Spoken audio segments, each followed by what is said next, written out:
thing I do love about BK is he knows that. Oh yeah, I mean, he embraces that. He doesn't try to run from it, and I know a lot of coaches that would. So we are excited though for everybody that LSU brought in. I do think this roster looks completely different, but you're only going to be as good as your signal caller is. How far your QB can take you, right? It pains me to say this in front of present company, but it is the most important position on the football field. woo. All right. Now you've got a dude, not a guy. You got a dude in Garrett Nussmeier. And I was looking this morning, ESPN, they're already like, it's crazy how early this is, but they're already like putting out their top 5 quarterbacks for the draft. And well, you got 2 different, opinions here, but Cade Klubnik 1, Garrett Nussmeier 2 is basically when you look at the totality of all the talking heads, it is Cade Klubnik from Clemson, who you play in game number 1 at the top, your quarterback right behind him at number 2. You're going to have a Heisman Trophy level build and hype and expected play in game number 1 between 2 guys that have the best odds to go win a Heisman Trophy. You're going to their place, right? You both have weapons that are expected to be better than the weapons you had the year before.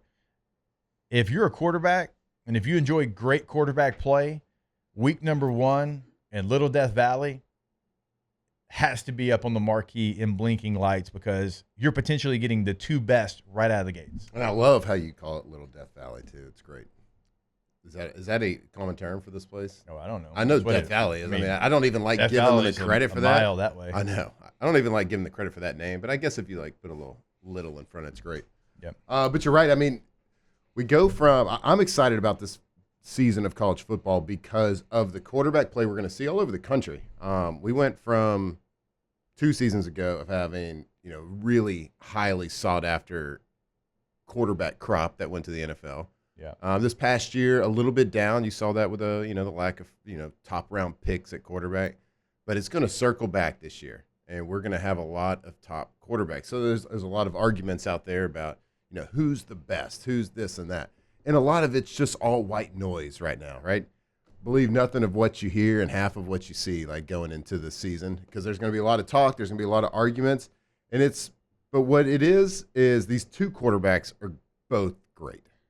So I hate the comparisons between the 2. You look at, completion percentage. I think Garrett last year, 64.2% completion. Cade Klubnik, 63.4%. So they're really tight. I mean, Garrett's a little bit ahead on that. They're kind of back and forth on different stats. Cade does a little bit, has a little bit more here.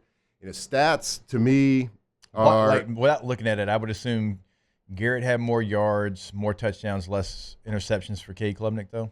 Yeah, so Garrett had 4,052 passing yards. Cade had 3,639, but Nuss had 525 attempts. He had 486 attempts. Right. So, let's see, Cade was 259.9 yards a game. Garrett, 311.7. Yeah. An LSU quarterback averaging over 300 yards. Can we just go back as Tiger fans and just think back, close your eyes and think back to the decade-long drought almost of not great offenses here at LSU. And just think about where we are today. Yeah. We got 2 Heisman-winning quarterbacks and a third in the last that's in the 6 years, a third that's in the running, which I strongly believe, if everything plays out the way, there's always luck that plays into it. You have to avoid injuries. The offensive line really has to. There's questions out there. Not as many questions this year as there has been. Yeah.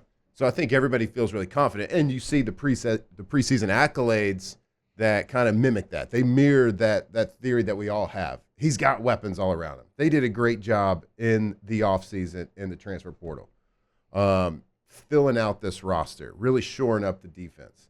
But we're talking about going into a second year for a top quarterback as a starter. He was known now as a top quarterback after 1 year of starting. We talked about this the other day, too. Going in the NFL, going from year 1 to year 2 is the biggest jump a quarterback can make in the NFL. Yeah. Now we're talking about a kid that's going to go from first year starting to second year starting.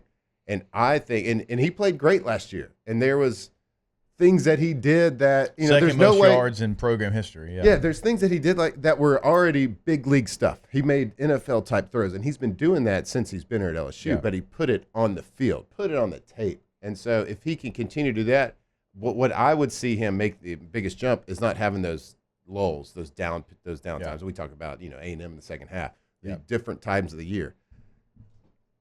Limit the mistakes. Never hit those lulls, always stay on a high. And as what you'll see from a quarterback, that the more and more experience you get, the faster you're going to get into that air quote zone. Yeah. That zone that everybody talks about. The kid's in the zone. He's in the zone. The thing that nobody can explain what it really is, you get there faster the more experience you have. So I am like crazy excited to see what this offense can do. I think it's going to be one of those, it's going to look a lot different than Jaden's last year. Yeah. But I think it's going to be one of those offenses that, as Tiger fans, we get the ball, and you almost halfway expect them to score every damn time, right? I mean, it was shocking watching Jaden play. Yeah. Like, the consistency they had. It doesn't matter if they got the ball on their own one. Doesn't matter if they got it on the other team's 40. Like, the result was going to be the same. I think what has the potential – now, they can't – I hope they're not listening to this, but they have the potential to have that same firepower and have that and be able to provide LSU fans that same confidence. Yeah, maybe a different way, but same firepower. Sure. Yeah, your quarterback's not going to run for 80 yards, against the Florida Gators, but it can still be the same high-powered offense. Yeah. A quick slant, boom, one guy misses 80 yards, like we saw against Texas A&M with Aaron Anderson. And I don't want to do the comparison Garrett versus Cade just yet. I want to dive into a little bit more, and it's unfair because they're both great in their own right and have been. So I don't want to belittle one right now until I dive into that film a little bit.